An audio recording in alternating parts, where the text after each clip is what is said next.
지금까지 아나운서 이광엽이었습니다. KBS 대한민국 중심 채널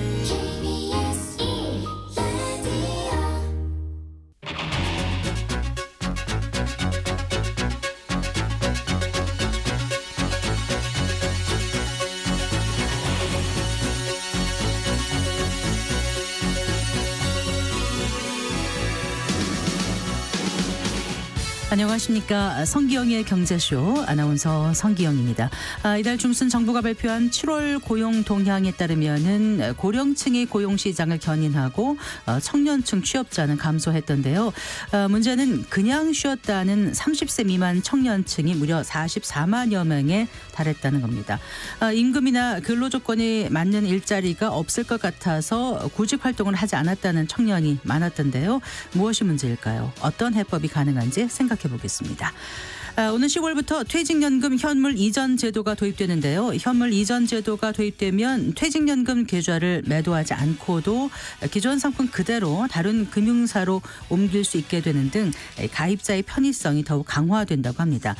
퇴직연금 현물 이전 제도가 무엇이고 또 현물 이전 시 어떤 것들을 살펴야 할지 자세히 알아보겠습니다. 이 시간 유튜브로도 함께합니다.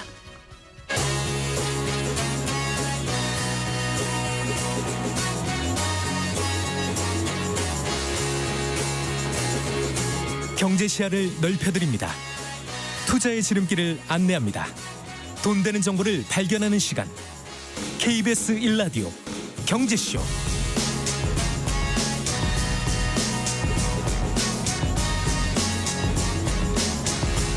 먼저 오늘의 주요 경제 뉴스부터 살펴보겠습니다. 경제 뉴스 브리핑 손서구 경제평론가와 함께합니다. 어서 나오십시오. 안녕하세요. 안녕하세요. 정부가 내년도 예산안 발표했습니다. 네. 일단 어떻습니까? 예산 총액 증가율을 좀 억제한 그런 긴축 재정으로 볼 수 있을까요? 네, 그렇습니다. 677조 원 규모 예산은 이제 전년도와 비교를 하면 전체 총액에서는 3.2%가 늘어난 수치거든요. 네. 올해 예산 같은 경우는 전년도와 비교했을 때 2.8% 증가율이었어요. 그때가 역대 최저치였는데 네. 이보다는 물론 조금 증가율로 보면 늘긴 했지만 지금 윤석열 정부 재정 기조는 예산 총액을 3% 안팎으로 증가율을 좀 억제하겠다는 기조를 갖고 있고 네. 역시 내년 예산안에도 이런 기조를 반영을 해서 지금 3.2% 정도로 지출 증가율을 묶었기 때문에 네. 긴축 재정이라고 볼 수 있겠습니다. 이제 정부 지출을 크게 보면 의무적으로 지출하는 부분과 또 재량적으로 지출할 수 있는 부분으로 나누는데 이제 의무 지출 같은 경우는 이제 법률로 자동으로 이제 그 지출이 이루어지는 항목들이죠. 뭐 사회보장성 보험이라든지 네. 의료보험 이자 지급 같은 것들이 여기에 해당됩니다. 그래서 의무 지출은 347조 4천억 원에서 이제 내년에는 365조 6천억 원으로 18조 2천억 원, 5.2%가 증가를 하는데요. 네. 재량 지출은 거의 제로로 묶었습니다. 네. 309조 2천억 원에서 311조 8천억 원, 2조 6천억 원 증가를 해서 0.8% 증가했습니다. 그러니까 내년도 지출 증가분의 대부분은 이제 법적으로 지급 의무가 있는 이런 의무 지출로만 채워지는 셈입니다. 그러네요. 네. 또 하나의 특징은 이제 지출 구조 조정인 거죠. 정부가 쓰는 돈 중에서 항목별로 나가지 않아도 될 돈들을 이제 정리를 하는 거죠. 그래서 내년 예산안에도 24조 원 규모의 지출 구조 조정을 단행을 했습니다. 네. 그러니까 예산 총액을 늘리지 않는 가운데 어쨌든 필요한 재원을 마련해야 되니까 이런 식의 20조 원대의 지출 구조 조정은 지금 윤석열 정부 들어서 매년 계속해서 이루어지고 있는 부분입니다. 네. 역시 구조 조정 대상은 재량 지출 부분이 거의 다라고 볼 수 있겠고요. 삭감 항목은 어떻게? 공개하진 않아요. 근데 이제 이런 건 있죠. 경직성, 그러니까 고정 경비 이런 것들을 줄이는 거라든지 아니면은 부처별로 좀 중첩된 사업들은 좀 조정을 해서 이런 것들을 사업비를 좀 줄인다라든지 네. 이런 방식으로 재정 구조 조정을 단행을 했다 이렇게 볼 수 있겠습니다. 내년도 예산안의 특징을 어떻게 정리해 볼 수 있을까요? 일단 그 늘어난 분야를 꼽자면 복지 분야 예산은 대폭 늘렸습니다. 네. 그래서 기초생활보장 생계급여액 연간으로 141만 원 인상을 했거든요. 그럼 월 기준으로 보면 10만 원 이상씩 늘어난 거죠. 네. 예산에 1조 원 가량이 증액이 됐고요. 노인 일자리도 눈에 띄는데 103만 개에서 110만 개로 늘리기로 했는데 지금 65세 이상 고령층 인구가 1,000만 명에 육박했지 않습니까? 따지면은 전체 노인 인구의 10%에게는 일자리를 제공하겠다라는 걸로 볼 수가 있겠고요. 네. 또 하나 기초연금. 또 예. 10,000원을 더 인상하는 안이 이번에 포함이 돼서 이 부분도 1조 6천억 원이 예산에 반영이 됐습니다. 또 저출생 관련 예산의 증액도 눈에 띕니다. 그래서 육아휴직급여 이게 상한을 많이 늘렸어요. 기존에 150만 원을 이제 최대 250만 원. 아, 월. 네, 월 네, 250만 원으로 네. 인상을 합니다. 그리고 이제 그 육아휴직 인력들이 이제 빠지게 되면 대체 인력들이 있잖아요. 사업주에게는 이제 대체 인력 지원금이라는 게 있는데 이것도 늘리기로 했고요. 네. 이와 관련된 육아휴직 업무 분담 지원금을 또 신설하는 항목도 이번에 반영이 됐습니다. 네. 또 지금 필수 의료 부분을 강화하는데 2조 원을 또 투입을 하는데 의대 입학 정원의 증원에 맞춰서 이제 의대 교수 그와 관련된 교육 시설을 확충하고 또 전공의 수련 비용이나 수당을 지원하는 용도로 이 2조 원이 투입이 되고요.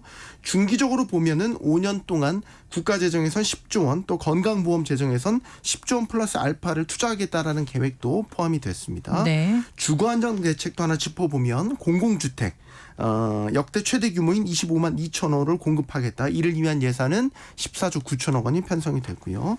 또 하나 눈에 띄는 거는 연구개발 예산이 대폭 증액됐어요. 이게 작년까지는 연구개발 예산이 구조조정 대상으로 삭감 항목이었거든요. 네네. 근데 올해는 반대로 대폭 전환됐습니다. 선도용 R&D 연구개발을 중심으로 관련 예산 26조 5천억 원에서 이제 29조 7천억 원으로 늘려서 역대 최대 규모로 편성했다는 특징을 갖고요. 전체적인 예산 편성 방향은 역시 윤석열 정부가 표명하고 있는 재정 지속 가능성. 이 부분에 방점을 두고 있다라고 볼 수 있겠습니다. 그래서 재정 건전성 자체에 대해서는 계속해서 유지를 하고 있는데 네. 역시 이게 재정 준칙이란 부분에 역시 방점을 두고 있거든요. 이게 법적으로 의무는 아니에요. 근데 지금 윤석열 정부 들어서는 재정 준칙을 지켜나가겠다는 기조를 갖고 있기 때문에 네. 일각에서는 너무 이 재정 준칙에 얽매이게 되면 지금 내수도 어려운데 좀 재정의 역할이 좀 소홀한 것 아니냐 이런 지적도 일각에서는 제기되고 있습니다. 네. 자, 그 고가 아파트와 저가 아파트 간 가격 격차가 크게 벌어진 것으로 나타났다고요? 네, KB국민은행 월간 주택시장 동향 시계열 통계를 분석한 결과인데요.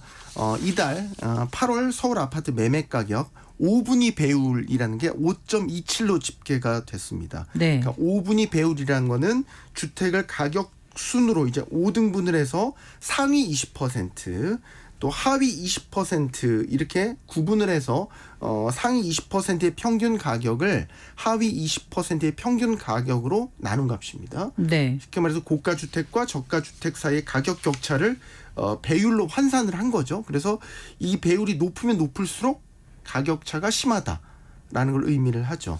그래서 실제 매매 가격으로 비교를 해보면요. 이달 서울 지역의 상위 20% 아파트가 평균 매매 가격 25억 7,759만 원. 하위 20% 아파트 값은 평균 4억 8,873만 원이었습니다. 네. 그래서 상위 20% 하위 20% 5.27배가 상위 20% 가격이 더 비싸다라는 뜻이 되겠죠. 왜 이렇게 그 격차가 크게 벌어질까요? 계속 얘기하지만 쏠림 현상인 거죠. 뭐 그 똘똘한 한 채를 선호하는 현상. 지역별로는 서울 지역 안에서도 인기 있는 지역에만 더 매매 수요가 쏠리는 네. 이런 현상들 때문이다라고 볼 수 있겠는데요. 이 서울 지역의 이제 5.27배라는 거는 관련 통계에 집계된 게 2008년 12월인데 그 이후로 가장 높은 수치고 이런 가격 격차는 계속해서 벌어지는 추세를 보이고 있습니다. 네. 그래서 이 5분위 배율이 2022년 11월 2년 전에는 4.53. 네. 였고요. 점점 커지면서 지난 7월에는 이게 5.16으로 확대가 돼서 기존 최고치를 넘어섰고 이번 달에 5.27로 지금 격차가 더 확대가 된 거고요. 서울뿐 아니라 수도권과 또 전국 기준 아파트값 이런 5분위 배율도 역대 최고 수준으로 벌어졌습니다. 네. 그래서 전국 단위로 보면 8월입니다. 전국 아파트 매매 가격 5분위 배율 10.67. 이거는 10.67배란 뜻이 되겠죠. 네. 이것도 관련 통계를 집계한 이래 최고치. 있다 이렇게 볼 수 있겠고요. 수도권 지역만 봐도 마찬가지입니다. 5분위 배율이 역시 그 7.15 이건 7.15배 격차가 있다라는 뜻이 네, 되겠죠. 네. 이것도 역시 관련 통계가 집계된 이래 최고치이다. 이제 이런 이 격차 계속 벌어지는 이런 현상들 지금 대출 규제 강화가 지금 이루어지고 있지 않습니까? 네. 그럼 대출 규제가 강화되면 가격 격차가 어떻게 될 건가요? 오히려 더 벌어지지 않을까요? 네, 그렇게 네, 보는 시각이 네. 많습니다. 아무래도 이제 대출 규제가 가해지면 여유 자금이 있는 고소득층은 상대적으로 좀 그런 압박이 덜 하겠죠. 네네. 반대로 이제 자금력이 떨어지는 서민들에게는 대출 규제 강화가 좀 더 큰 타격으로 다가올 수 있겠고, 그러면 아무래도 서민들이 주로 찾는 중저가 아파트 그리고 고소득층이 주로 찾는 고가 아파트 간의 가격 격차 더 벌어질 수 있다, 이런 전망이 가능하겠습니다. 네. 자, 그리고요. 지난달 이제 우리가 그 체코 정부와 그 42조 원 규모인가요? 네. 그 원전 수출 계약을 따냈지 않습니까? 그래서 네. 이제 원전 수출 역사를 새로 썼는데 지금 미국의 원전 기업 웨스팅하우스인가요? 맞습니다. 거기서 지금 딴지를 걸고 있다고요. 네, 이게 그때 원전 그 우선 협상 대상자로 선정이 됐을 때도 네. 이게 좀 우려가 된다, 발목을 잡을 수 있다, 이런 이야기가 있었는데 어떻게 보면 현실이 된 거죠. 웨스팅하우스는 이제 미국 원전 기업이고요. 우리 국내에 처음 원자력 발전소를 지을 때 바로 이 웨스팅하우스가 기술을 제공을 해주는 곳입니다. 네네. 어떻게 보면 이제 기술을 우리한테 이전해준 곳이다, 이렇게 볼 수 있겠는데 이번 체코 정부 그 원전 수주전에서 우리와 경쟁을 했어요. 근데 일찌감치 탈락을 했거든요. 이제 우리가 우선 협상 대상자가 되니까 지금 기술 침해를 주장하면서 결국 체코 정부에까지 지금 진정을 냈어요. 네. 이거 문제 있다라고 말이죠. 이유는요? 이게 이제 한수원이 우리 한국수력 원자력이 네. 체코 원전 사업에 도입하는 모델이 APR 1000이라는 네. 이 모델이에요. 이 원자로 설계가 바로 웨스팅하우스가 특허권을 우리가 갖고 있다, 이렇게 주장을 하고 있는 거죠. 그래서 우리 허락 없이는 그 기술을 제3자가 사용하게 할 권리를 갖고 있지 않다, 이렇게 계속해서 주장을 하고 있는 것인데, 웨스팅하우스가 좀 악의적으로 보이는 게 정치적 논쟁거리가 될 만한 이유를 여기다 또 갖다 붙였어요. 어떤 거죠? 웨스팅하우스 본사가 펜실베니아주에 있거든요. 지금 미 동부. 네. 네.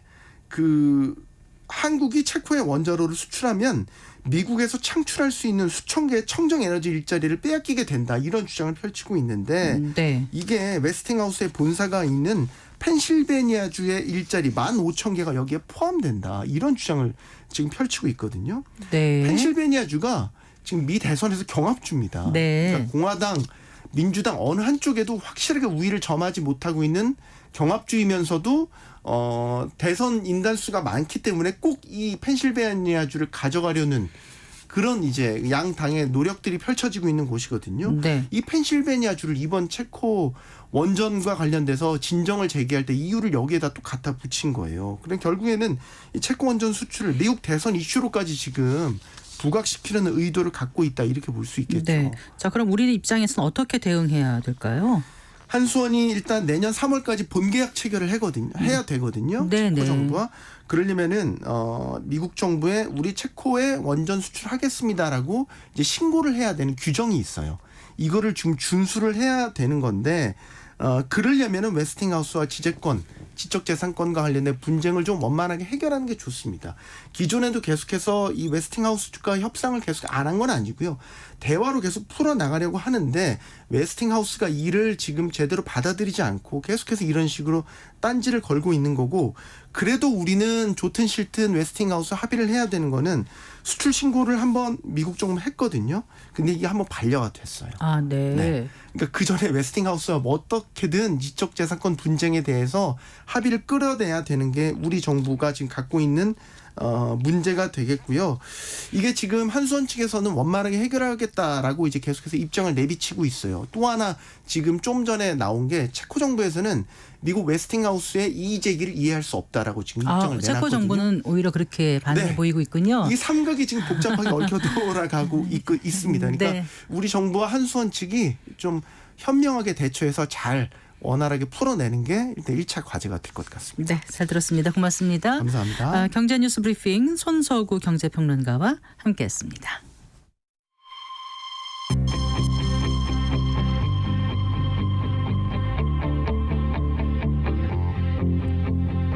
경제 전문가의 원포인트 레슨. 꼭 알아야 할 정보와 이슈를 알기 쉽게 풀어드립니다. 대한민국 경제 고수와 함께 투자의 맥을 짚는 KBS 일라디오 경제쇼. 진행의 성기영 아나운서입니다.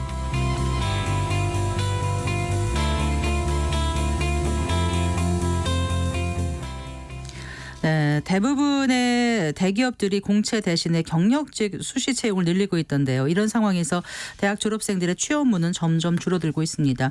이 원하는 임금 수준이나 근로 조건이 맞지 않을 것 같다든가 아니면 이전에 찾아봤지만 일거리가 없었기 때문에 그냥 쉬었다는 이 30세 미만 청년층이 무려 44만여 명에 달했다는데요. 또 정작 중소기업 등에서는 구인난을 호소하고 있습니다. 자, 고용시장의 수급 불균형 어떻게 해결할 수 있을지 그리고 청년층 고용 문제 어떻게 접근해야 할지 오늘 이 시간 생각해 보겠습니다. 한국노동연구원 김유빈 선임연구위원 스튜디오에 모셨습니다. 반갑습니다. 네, 안녕하세요. 네, 세종에서 오신 거예요? 네, 맞습니다. 네, 감사합니다. 먼 길 와주셔서요.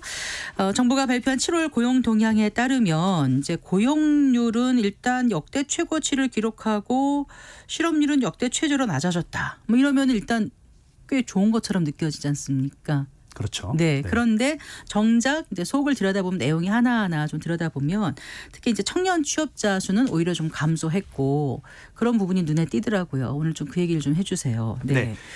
지난달 7월 기준으로 보게 되면 네. 전체 고용률이 63.3%였고요. 네. 실업률은 2.5%를 기록했거든요. 네. 실제로 우리나라가 1999년에 통계 개편을 했는데 네. 7월 기준으로만 비교했을 때 가장 높은 고용률이고 네. 또 가장 낮은 실업률을 기록한 거예요. 예. 그리고 취업자 측면에서 봤을 때 우리가 전체 인구의 취업자 증감을 보면 네. 취업자 증감이라고 하면 전년 동월 네. 그러니까 지난해 같은 달을 비교하는 거죠. 네, 네. 그렇게 취업자가 늘었는지 줄었는지를 우리가 취업자 증감이라고 표현을 하는데 네. 우리나라가 2020년에 크게 코로나 충격을 받았잖아요. 네, 그 네. 이후에 회복을 할 때 또 세계가 놀랄 정도로 아주 빠르게 회복을 했는데 그 회복이 시작된 게 2021년 3월이에요. 네. 그 이후로 40개월이나 연속으로 취업자가 증가를 하고 있는 거거든요. 네. 그만큼 전체 노동시장을 봤을 때는 상당히 양적으로 좋은 흐름을 유지하고 있다. 네. 라고 이렇게 평가할 수 있을 것 같아요. 물론 네. 우리가 지금 요즘에 체감하고 있는 경기 상황은 좀 나쁘지 않느냐라는 말을 할 수도 있지만 그것과는 약간 별개로 어쨌든 양적인 고용시장은 상당히 양호하다라고 평가를 할 수가 있겠고요. 네. 다만 청년층의 경우에는 전체 인구가 40개월이나 연속으로 증가했다고 했는데 청년층은 이미 22년 11월부터 20개월 연속으로 감소하고 있어요. 완전히 네. 반대로. 네. 그만큼 청년 노동시장의 전체적인 양상이 전체 노동시장과 다르게 악화되고 네. 있다라고 볼 수 있을 것 네, 같습니다. 그러니까 고령층이 고용시장을 좀 견인하고 있고 청년층 취업자는 감소하는 추세가 계속 이어진 걸로 지금 나타났다는 그렇죠. 게 고용 동향 그 7월에 나온 건데 7월께 나온 건데 그 중에서도 가장 이제 좀 우려스러운 대목이 좀 충격적이었어요. 일도 구직 활동도 하지 않고 그냥 쉬었다는 청년이 무려 44만 얼마요? 44만 몇천 명이죠? 네, 3천 명인가 이렇게 40명? 집계됐다고 정부가 이제 통계청에서 밝혔습니다. 한참 일할 나이라고 생각하지 않습니까? 청년하면 이게 통계청이 발표할 때 청년하면 15세부터 29세인가요, 보통? 15세에서 29세가 통계적인 기준이고요. 네. 그러니까 청년 기본법의 정의에 따르면 19세에서 34세까지 네. 이렇게 청년층을 정의하고 있습니다. 네. 근데 어쨌든 이제 통계청 거는 15세에서 29세까지인데 맞습니다. 한창 일을 하고 해야 될 나이에 그냥 쉬었다. 이게 좀 뭐라 그럴까요? 느낌이 자포자기한 건가? 아니 왜 쉬는 건가? 이런 생각들을 이제 기성세대 입장에서는 하게 되거든요. 이걸 좀 분석을 해주시겠어요, 박사님? 네.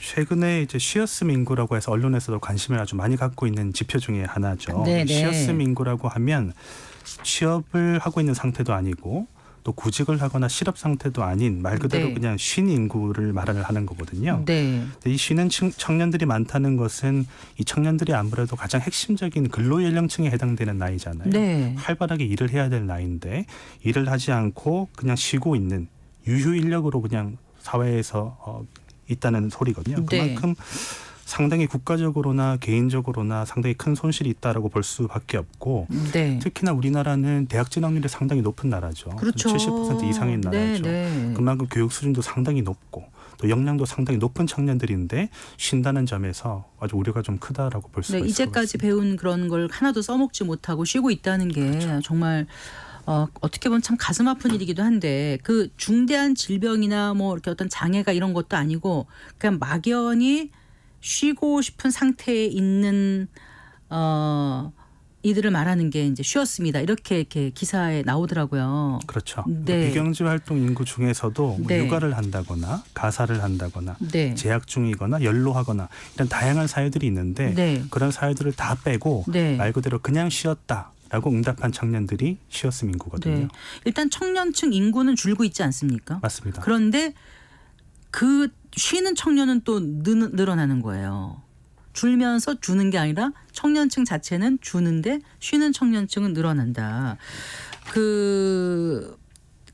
그냥 쉰다는 청년들 중에서 75%는 일할 생각이 없다라고 답변을 했다던데 정말 그런 거예요? 네. 네. 물론 이제 쉰 이유를 한번 살펴보면 네. 그 이유가 상당히 다양하긴 합니다. 네. 예를 들어서 몸이 좋지 않아서 쉬고 있다거나 퇴사해서 쉬고 있다거나 네. 이런 다양한 사유들이 있는데 네. 청년의 경우에만 한정해서 보면 네. 원하는 일자리를 찾기 어려워서 쉬고 있다라고 응답한 청년층의 가장 비중이 높은 거예요. 네. 그만큼 어떤 우리 사회의 구조적인 문제로 인해서 청년들이 쉬고 있다라는 것을 의미하는 것이고 네. 다시 말하면 청년층의 기대에 부응하는 일자리 자체가 아주 적다라는 걸 의미를 하는 거예요. 그래서 네. 우리나라가 노동시장을 얘기할 때 빠지지 않고 등장하는 용어가 이중구조이거든요. 이중구조. 네, 네. 이중구조. 어떤 건 말씀이시죠, 그게? 예를 들어 우리나라 노동시장이 흔히 말하는 좋은 일자리와 나쁜 일자리, 말하기가 가슴 아프지만 네. 상대적으로 열악한 일자리로 구분되어 있고 네. 그 격차가 상당히 크다라는 것을 의미를 하는 것이에요. 그래서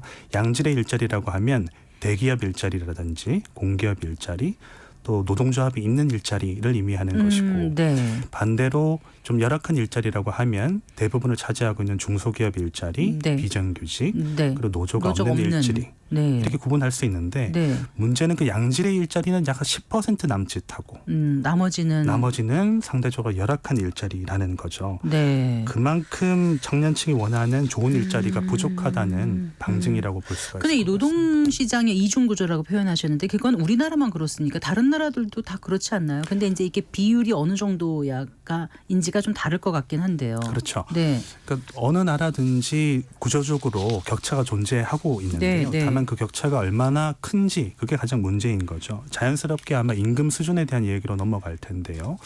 우리나라 같은 경우에 대기업과 중소기업 일자리의 임금을 비교하게 되면 중소기업 일자리는 대기업의 약 한 60% 정도 임금이 네. 낮게는 50% 정도 상당히 격차가 크다라고 볼 네, 수가 네. 있어요.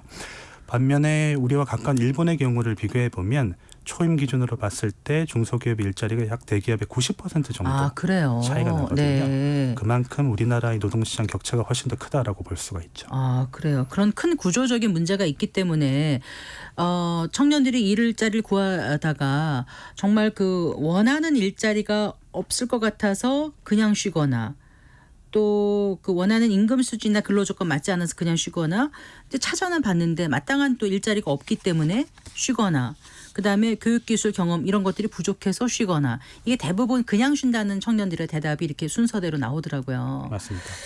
그런데 또 한편은 그래요. 이제 중소기업 이런 쪽에서는 구인난을 또 겪고 있다고 하는데 또 기성세대 또 어르신들은 이러세요. 아니 일단 취업을 하고 봐야지 하다 보면 기술도 늘고 경험도 늘고 그럼 더 좋은 일자리로 가는 거 아니야? 어떻게 처음부터 좋은 걸 갈 생각을 해 이러면서 막 옆에서 채근하고 타박하시는데 그러기에는 지금 말씀하신 노동시장 이중구조가 워낙에 크게 고착화돼 있어서 한 번 처음에 중소기업이나 어떤 중소기업은 나쁘다는 게 아닙니다만은 열악한 일자리에서 좋은 일자리로 가기가 어렵기 때문에 그런 게 아닌가 이런 생각도 들고요. 어떻게 보세요, 박사님? 그렇죠. 예전에는 우리가 청년층이 대기업을 선호하는 현상이라든지 네. 공기업에 가고 싶어하는 그런 것들을 청년들의 눈높이가 너무 높다라고 네. 얘기하는 기성세대들도 상당히 많았어요. 예.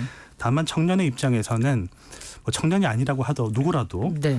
좋은 일자리에서 일을 하고 싶은 건 당연한 어떤 생각이라고 볼 수가 있잖아요. 근데 말씀드린 그런 구조적인 문제로 인해서 좋은 일자리와 양질의 일자리 간의 격차가 뚜렷하고 너무나 크고 더군다나 이 양질의 일자리와 열악한 일자리 간의 이동이 상당히 경직되어 있어요. 우리나라 네, 같은 네. 경우에.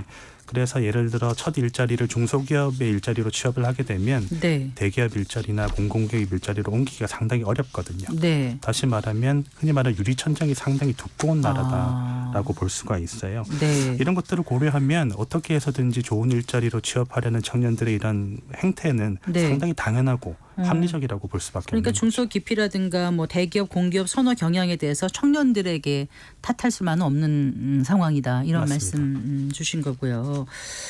지금 그 니트족이라고 하지 않습니까? 니트가 그러니까 일할 생각도 없고 고용 상태도 아니고 교육받을 생각도 없고 이런 사람들을 말하는 거죠. 맞습니다. 네.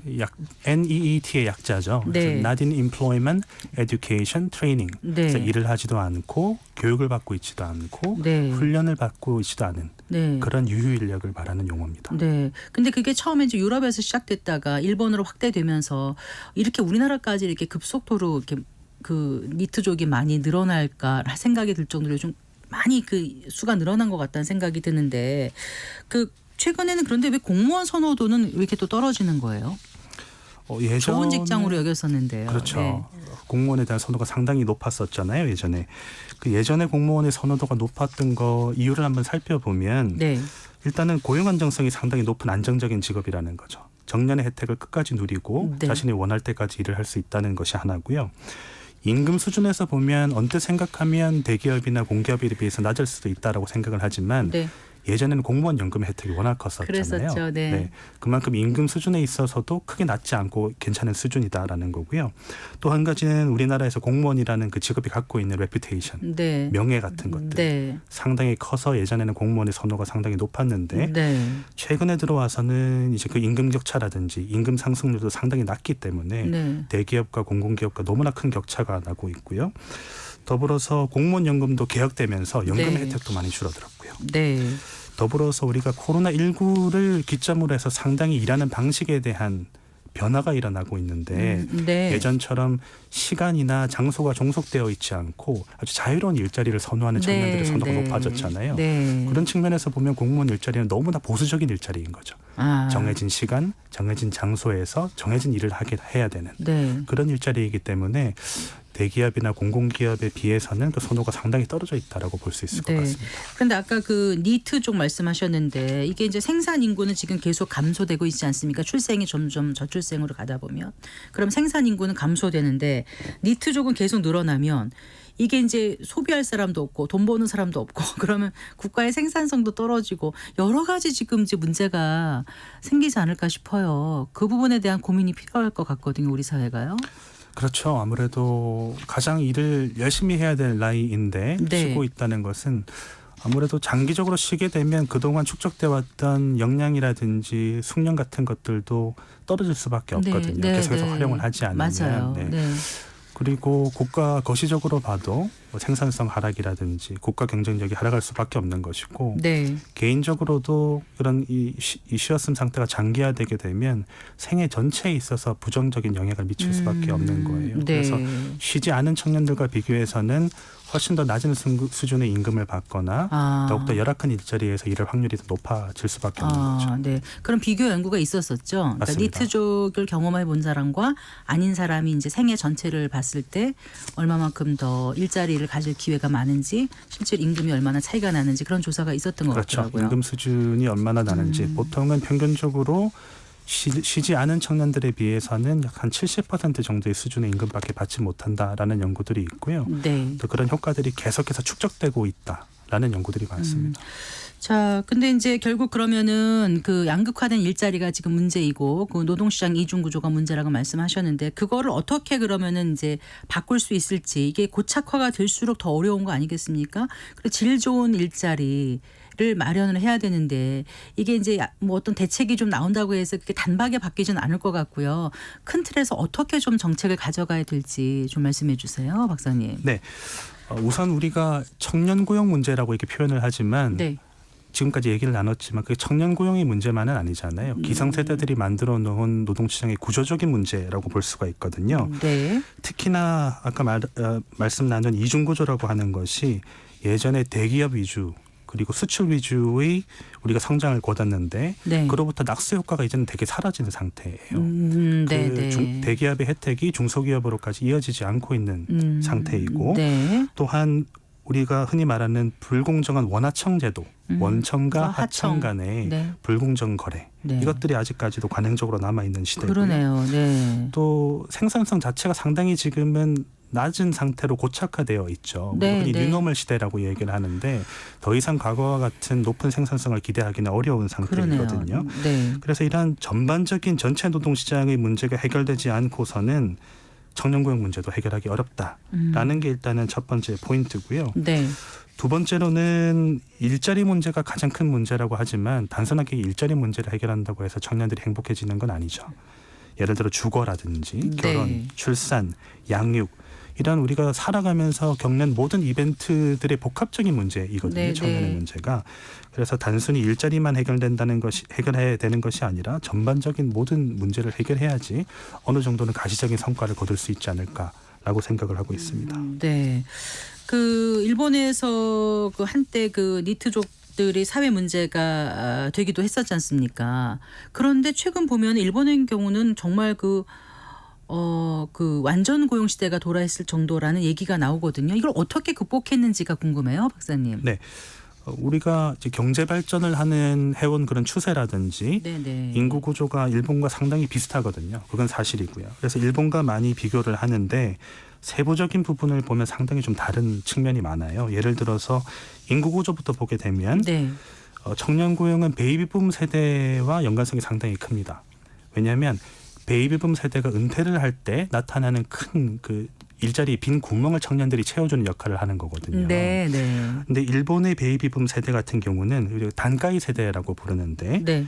그 세대가 1947년부터 49년 사이에 약 한 3년간의 폭발적으로 증가를 했다는 거예요. 네, 네. 그러면 이 인구들이 은퇴를 할 때 네. 그만큼 그 3년간의 큰 구멍이 나게 되는 거죠. 네. 일본 같은 경우는 그 구멍을 청년들이 채울 수가 있었던 거예요. 네. 반면에 우리나라 같은 경우는 베이비붐 세대가 1차 베이비붐 세대와 우리 흔히 에코 세대라고 부르는 2차 베이비붐 세대로 나눠져 있고요. 네. 그 세대가 약 한 10년간 이렇게 걸쳐 있어요. 1차 베이비붐 세대도 한 10년간 인구가 점진적으로 늘어났고 네. 2차 베이비붐 세대도 마찬가지고요. 네. 이것이 의미하는 바는 이 사람들이 은퇴를 할 때도 큰 구멍이 나는 게 아니라 시장에 점진적으로 빈 일자리의 구멍이 나타난다는 거죠. 그러니까 청년들은 그 구멍이 적게 나는 상태에서 조금씩밖에 이 자리를 채울 수밖에 없는 그런 거예요. 그 베이비붐 세대의 빈 공백을 채우는 그런 문제에 있어서는 일본만큼 희망적이지 않은 부분이 더 많네요, 우리는요. 그렇죠. 일본 네. 같은 경우는 워낙 그런 상황이 좋기 때문에 제가 네. 작년에 일본에 다녀왔거든요. 근데 지하철에서 어떤 문구를 보고 놀랐던 게 저 일본어를 잘 못해서 그냥 띄엄띄엄 봤는데 26년이라고 이렇게 적혀 있더라고요. 그게 무슨 뜻이에요? 그게 무슨 의미인지 물었더니 벌써 26년 채용을 준비하고 있다라는 거더라고요. 네. 내년이 25년도 아니고 네. 26년에 뽑을 언제 사람을 가셨을 때요? 작년. 작년에 가셨을 때 네. 2023년에 3년 뒤에 채용을 준비하고 그렇죠. 있다고. 그만큼 청년을 구하기가 어렵다는 거죠. 일본 같은 경우는. 네. 반대로 말하면 청년들은 너무나 좋은 상황인 거죠. 네. 그만큼 상당히 일본 시장과 우리나라가 다르다라고 볼 수가 있고요. 또 아까 말씀 나눈 노동시장의 구조적인 문제가 가장 크죠. 네. 일본 같은 경우는 대기업과 중소기업 간의 임금 격차 크지가 않잖아요. 10%포인트 정도라고 그렇죠. 아까 말씀하셨잖아요. 10% 포인트 정도 나타난다고 말했는데 그만큼 중소기업에 가거나 대기업에 가거나 차이가 없으니까 네.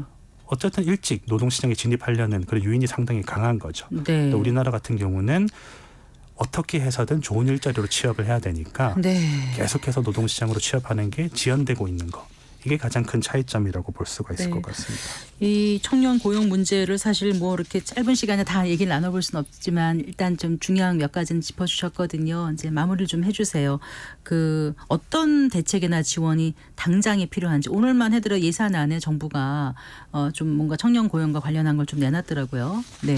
네, 우선 우리가 청년 일자리 문제에 대해서 얘기를 나눴지만 말씀드린 바와 같이 전체 노동시장의 문제를 푸는 것이 가장 중요하다고 볼 수가 있어요. 그리고 우리가 항상 지원하는 것만 생각했지 좋은 일자리를 창출하는 그런 일자리 수요 측면에서는 생각해 왔던 것이 좀 적다라고 볼 수가 있거든요. 그래서 일단은 산업이나 기업 측면에서 네. 최대한 양질의 일자리를 많이 만들고 또 일자리 간의 격차를 줄이는 게 가장 중요하다라고 볼 수가 있겠고요. 네.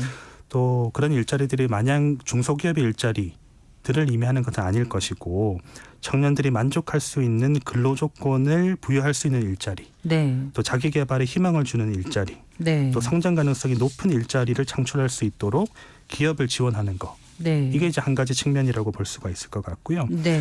그 반면에 이제 청년을 어떻게 지원해 주느냐의 문제인데 청년층은 하나의 그냥 단일 계층일 뿐이지 그 안에 상당히 다양한 정책적인 수요가 있어요. 원하는 정책도 다르고 원하는 일자리의 유형도 상당히 다르거든요. 네. 그래서 그런 청년 개개인의 차별화된 정책 수요를 파악하는 것이 가장 중요하다고 볼 수가 있을 것 같아요. 네. 그래서 최근에 중앙정부도 AI 기술 이런 것들을 이용해서 개개인의 정책 수요를 분석하려는 노력들을 많이 하고 있거든요. 네. 최근에 그런 기술이 워낙 발전하고 있기 때문에 과거보다는 그런 맞춤형 지원을 할 수 있는 역량이 상당히 높아진 상태라고 볼 수가 있을 것 같아요. 네. 그래서 청년 개개인의 일자리 수요에 대한 분석 네. 이것을 파악할 수 있는 그런 역량이 가장 좀 중요하지 않나 생각이 듭니다. 네.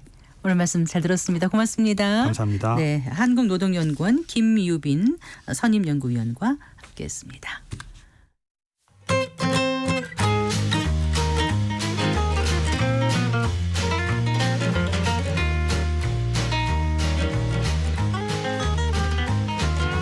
경제 맛집 투자 핫플.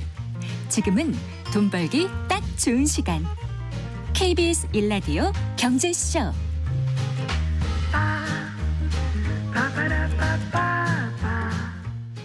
어, 4시 41분입니다. 내일은 세무상담 무엇이든 물어보세요 코너가 준비된 날입니다. 부동산과 관련한 세금에 대한 궁금증 있으신 분들은 미리 질문 내용 준비하셨다가 내일 생방송 도중에 성기영의 경제쇼 홈페이지 청취자 게시판에 세금과 관련된 질문 남겨주시거나 상담 내용을 샵 9730으로 문자 보내주시면 되는데요. 짧은 문자 50원, 긴 문자는 100원, 그리고 어플리케이션 콩은 무료입니다. 또 실시간 전화 상담 원하시는 분은 서울전화 02-368 1002번, 1003번으로 전화 주시면 국내 최고의 부동산 세무사인 안순남 세무사가 명쾌하게 답변해 드리겠습니다. 자, 성기영의 경제쇼 홈페이지 게시판에 미리 궁금증 남겨주셔도 좋습니다.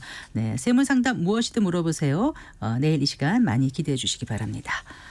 100세 시대 행복한 노년을 위해서 건강과 노후 대비가 무엇보다 중요할 텐데요. 은퇴 이후 노후 자금 마련을 위해서 돈 관리 계획 구체적으로 세워보는 순서입니다.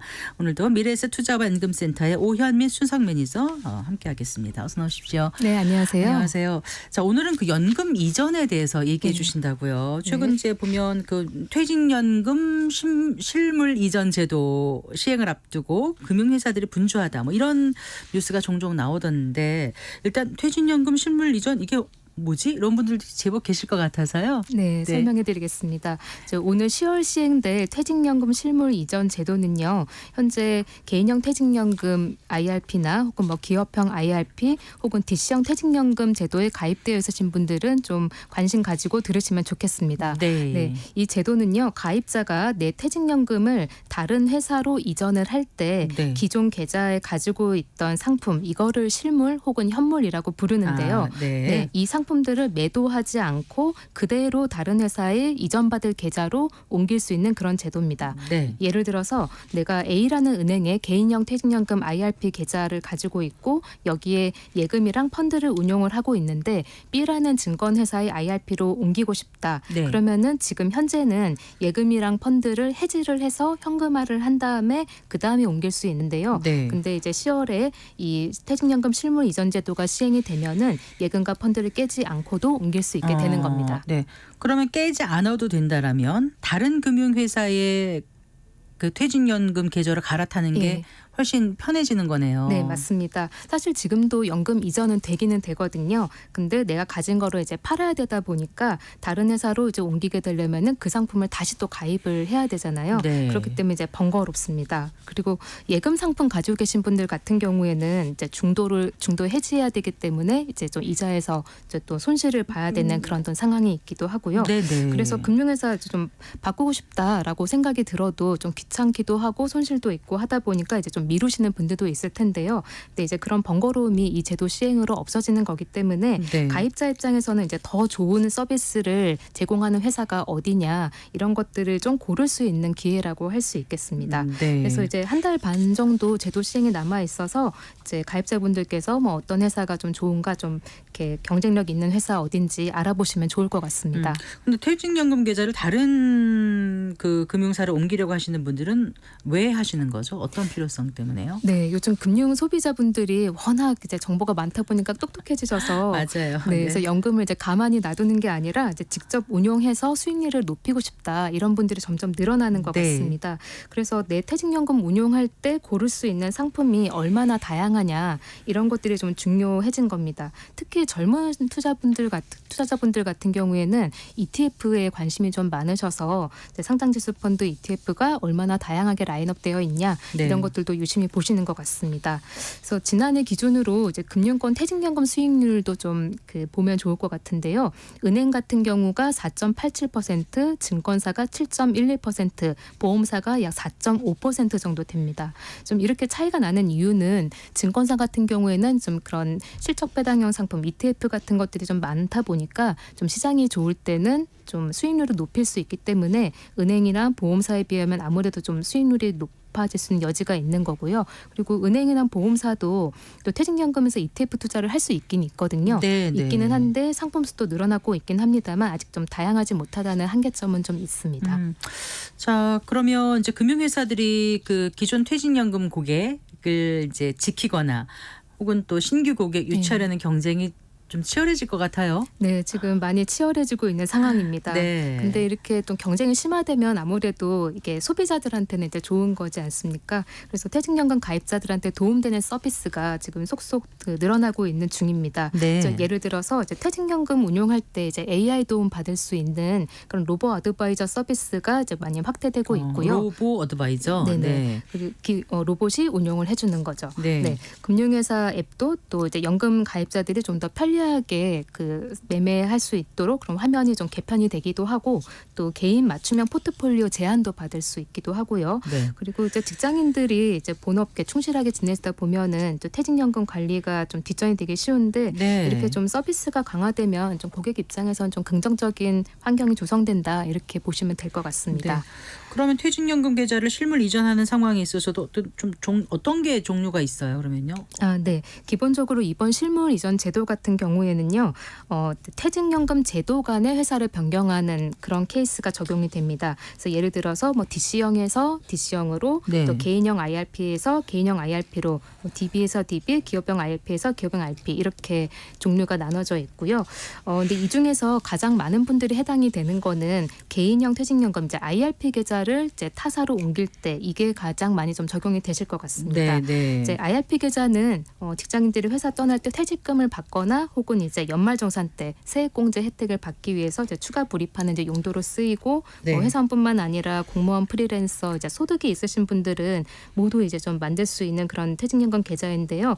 근데 내가 거래하는 금융회사 IRP를 둔 회사에서 이제 뭐 상품이 좀 뭐 충분치 않다, 뭐 앱 쓰기가 약간 좀 불편하다, 콘텐츠 제공이 부실하다라고 생각이 되면은 네. 다른 은행, 다른 증권사, 다른 보험사 IRP를 이제 옮길 수 있는 겁니다. 근데 네. 현재도 되는데 이제 10월이 되면은 실물 이전도 된다. 네, 네. 이렇게 아시면 되겠습니다. 그럼 퇴직연금 실물 이전은 모든 상품을 다 할 수 있는 건가요? 그러면 참 좋은데요. 그렇지는 않습니다. 실물 이전이 가능한 상품에는 이제 네. 원리금 보장 상품에서는 이제 대표적으로 예금 그리고 이율 보증형 보험 GIC, ELB, DLB 그리고 채권, 펀드, ETF가 이제 가능한데요. 네. 근데 문제는 내가 이전할 상품이 그 계좌를 옮길 회사의 그 퇴직연금 상품 라인업에 그게 있어야 됩니다. 네. 만일 없다고 하면은 팔고 현금화 한 다음에 옮겨야 되기 때문에 그러면은 계좌를 옮길 회사가 상품을 좀 다양하게 갖추고 있는 게 좀 좋은 거죠. 실물 네. 이전이 안 되는 상품도 있는 거네요. 네. 안 되는 상품에는 이제 니츠, ELS, 금리 연동형 보험, MMF, 만기 매칭형 펀드 같은 상품들이 안 되는데요.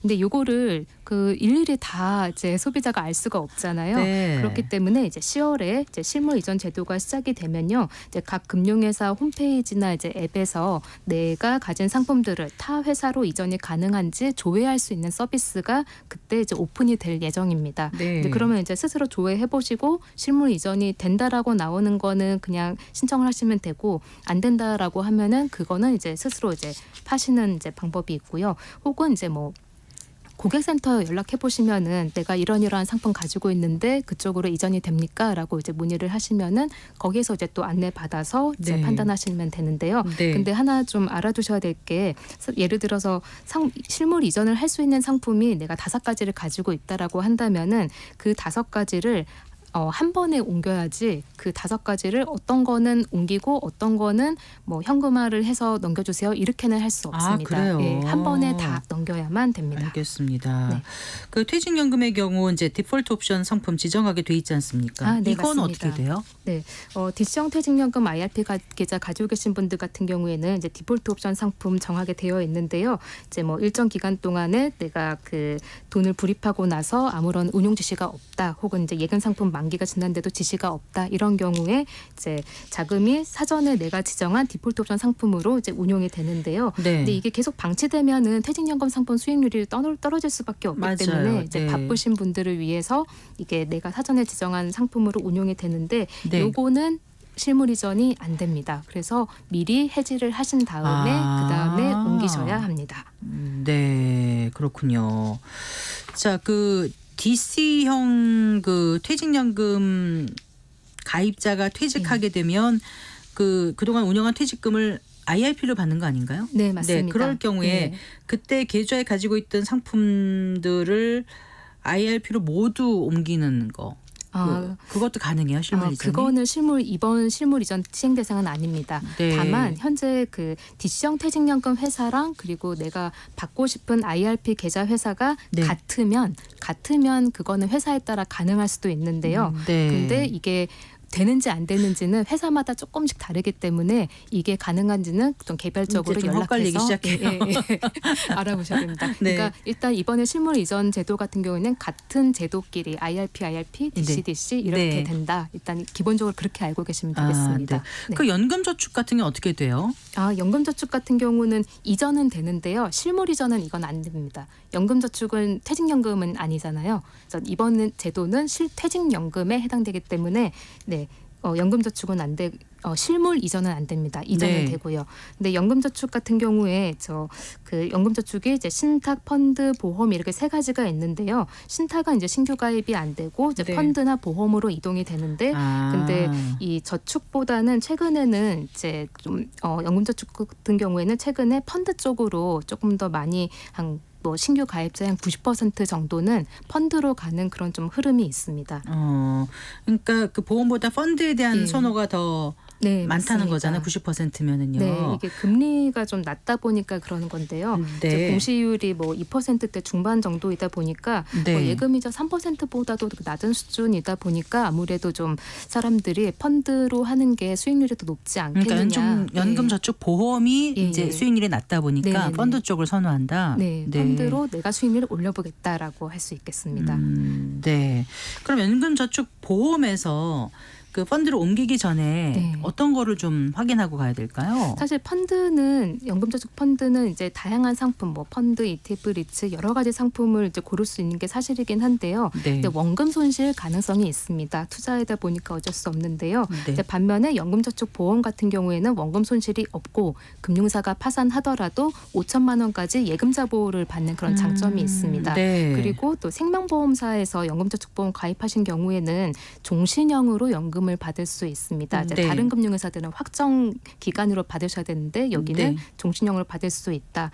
이런 장점이 있고요. 또 그리고 2000년대에 혹시 연금저축보험 가입하셨다면은 고금리로 가입하셨을 수도 있거든요. 네. 그렇기 때문에 뭐 다른 사람들이 이제 다 이전한다고 해가지고 따라가시는 것보다는 본인 맞아요. 가지고 있는 상품 네. 네, 한번 확인하신 다음에 결정을 하시는 음. 게 좋겠습니다. 아직까지는 한 달 정도 시간이 남아 있는 거잖아요. 네네. 네, 퇴직연금 실물 이전 제도 시행까지는. 네. 그러면은 퇴직연금 가입자 같은 경우는 어떤 걸 좀 알아보면 도움이 될까요? 네. 네. 아무래도 이제 지금부터 금융회사들이 상당히 많이 홍보도 하고 이벤트도 많이 진행할 거기 때문에요. 네. 퇴직연금 가입자분들은 회사별로 이제 라인업이 어떻게 되나 이런 것들 좀 비교해 보시고 뭐 금융회사 앱 사용 후기라든지 이런 것들도 한번 확인해 보시고 또 좀 더 자세히 알고 싶으신 분들 같은 경우에는 네. 고객센터 같은 데 연락하셔서 한번 뭐 상담을 받아보신다든지 그렇게 하시면은 좋으실 것 같습니다. 네, 잘 들었습니다. 고맙습니다. 네, 감사합니다. 미래에셋 투자와 연금센터 오현민 수석 매니저와 함께했습니다. 마칠 시간이네요. 성기영의 경제쇼 오늘 순서 여기까지입니다. 저는 아나운서 성기영이었습니다. 고맙습니다.